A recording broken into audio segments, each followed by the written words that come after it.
ابن عقیل اپنا واقعہ لکھتے ہیں کہ میں بہت ہی زیادہ غریب آدمی تھا۔ ایک مرتبہ میں نے طواف کرتے ہوئے ایک ہار دیکھا جو بڑا قیمتی تھا۔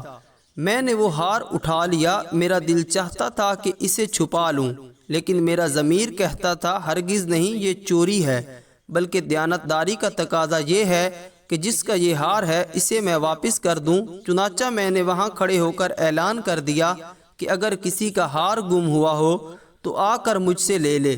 کہتے ہیں کہ ایک نابینا آدمی آیا اور کہنے لگا یہ ہار میرے تھیلے میں سے گرا ہے۔ میرے نفس نے مجھے اور بھی ملامت کی کہ ہار تو تھا بھی نابینا کا، اس کا کسی کو کیا پتہ چلتا، چھپانے کا اچھا موقع تھا، مگر میں نے وہ ہار اسے دے دیا۔ نابینا نے دعا دی اور چلا گیا۔ کہتے ہیں کہ میں دعائیں بھی مانگتا تھا کہ اللہ میرے لیے کوئی رزق کا بندوبست کر دے۔ اللہ کی شان دیکھیں کہ میں وہاں سے حلہ آ گیا۔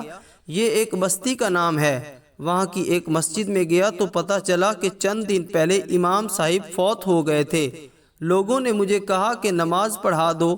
جب میں نے نماز پڑھائی تو انہیں میرا نماز پڑھانا اچھا لگا۔ وہ کہنے لگے تم یہاں امام کیوں نہیں بن جاتے؟ میں نے کہا بہت اچھا۔ میں نے وہاں امامت کے فرائض سر انجام دینے شروع کر دیے۔ تھوڑے ہی دنوں بعد پتہ چلا کہ جو امام صاحب پہلے فوت ہوئے تھے ان کی ایک جوان بیٹی ہے۔ وہ وصیت کر گئے تھے کہ کسی نیک بندے سے اس کا نکاح کر دینا۔ مقتدی لوگوں نے مجھ سے کہا جی اگر آپ چاہیں تو ہم اس یتیم بچی سے آپ کا نکاح کر دیتے ہیں۔ میں نے کہا جی بہت اچھا۔ چنانچہ انہوں نے اس کے ساتھ میرا نکاح کر دیا۔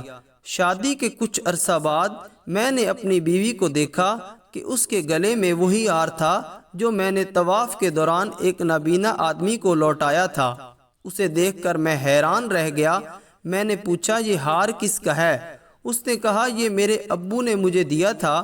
میں نے کہا آپ کے ابو کون تھے؟ اس نے کہا وہ عالم تھے، اس مسجد میں امام تھے اور نابینا تھے۔ تب مجھے پتا چلا کہ اس کے ابو وہی تھے جن کو میں نے وہ ہار واپس کیا تھا۔ میں نے اس کو بتایا کہ یہ ہار تو میں نے ان کو اٹھا کر دیا تھا۔ وہ کہنے لگی کہ آپ کی بھی دعا قبول ہو گئی اور میرے ابو کی بھی قبول ہو گئی۔ میں نے کہا وہ کیسے؟ اس نے کہا کہ آپ کی دعا تو اس طرح قبول ہوئی کہ اللہ تعالیٰ نے آپ کو گھر بھی دیا، گھر والی بھی دی اور رزق بھی دیا، اور میرے ابو کی دعا اس طرح قبول ہوئی کہ جب وہ ہار لے کر واپس آئے تو وہ دعا مانگتے تھے کہ اے اللہ ایک امین دیانتدار شخص نے میرا ہار مجھے لوٹایا ہے، اے اللہ ایسا ہی امین شخص میری بیٹی کے لیے خاوند کے طور پر عطا فرما دے۔ اللہ نے میرے باپ کی دعا بھی قبول کر لی اور آپ کو میرا خاوند بھی بنا دیا۔ تو مخلص بندے کا کام اللہ تعالیٰ کبھی رکنے نہیں دیتے، بلکہ اس کی کشتی ہمیشہ کنارے لگا دیا کرتے ہیں۔